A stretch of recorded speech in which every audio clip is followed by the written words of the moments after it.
Hey friends, this is Jennifer with Uptown Common. How to price your items is an internal debate I think most vendors have. We've observed that most seem to end up on one extreme, and it's to price their items too low in an attempt to add more value.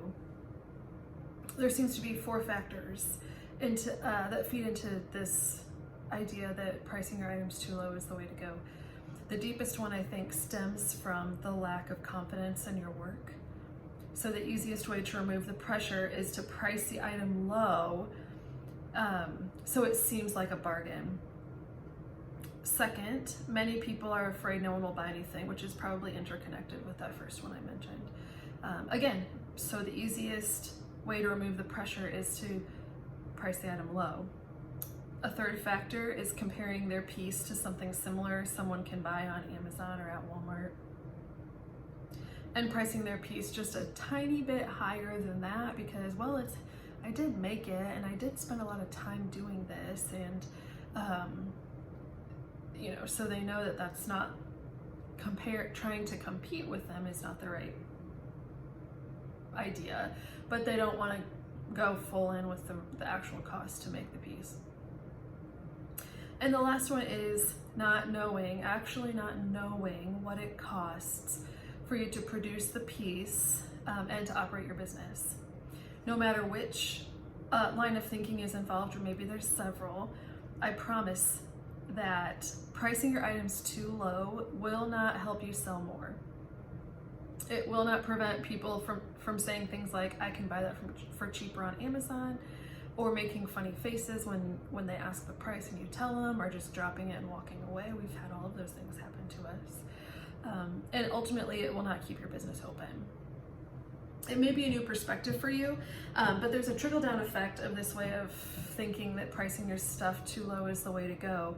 And it actually harms other handmade vendors, because it makes shoppers think that it doesn't cost as much as it does to make things handmade, and using quality materials and to support a business. So they don't have the right frame for that. They don't know what to expect, because of this, and they don't know what to expect to pay for similar handmade things.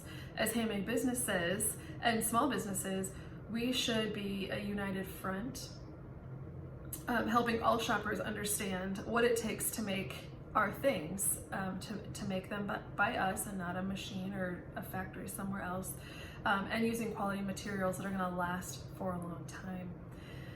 If that doesn't resonate with you, then maybe this will. So pricing your items low directly hurts your own business. For example, if you make macrame plant hangers and decide to price them for $12, I make macrame plant hangers and decide to price them for $25 after I've gathered all the information, done the research on what it actually takes to make the plant hanger and to operate the business. People are confused. They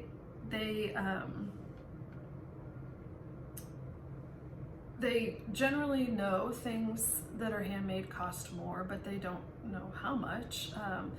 And the price difference here is quite significant. So they start thinking, what's wrong with the cheaper one?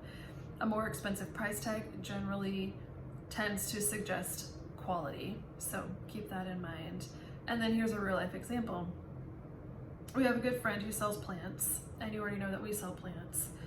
Everyone who sells plants in our area here in the Indianapolis area, and even broader than that really, has basically two wholesale options to buy their plants from.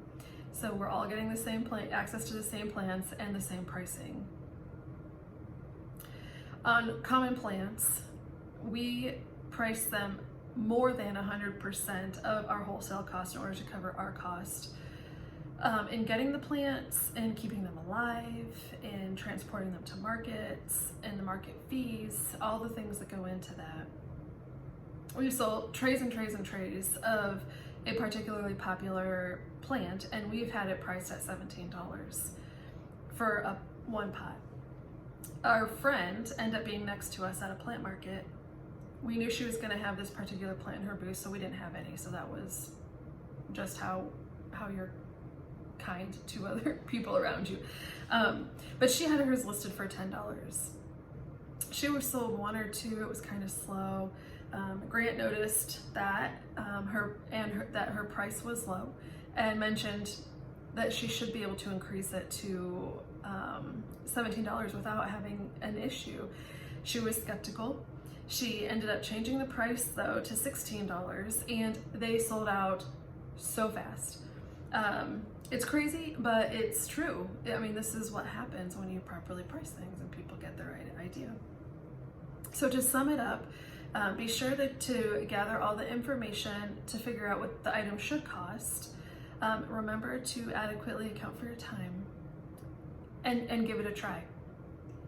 I bet increasing your prices won't be as scary as you've imagined. Plus, if you wish to keep your business going long term and maybe grow it into something that can support you, it's crucial that you make enough money to do it.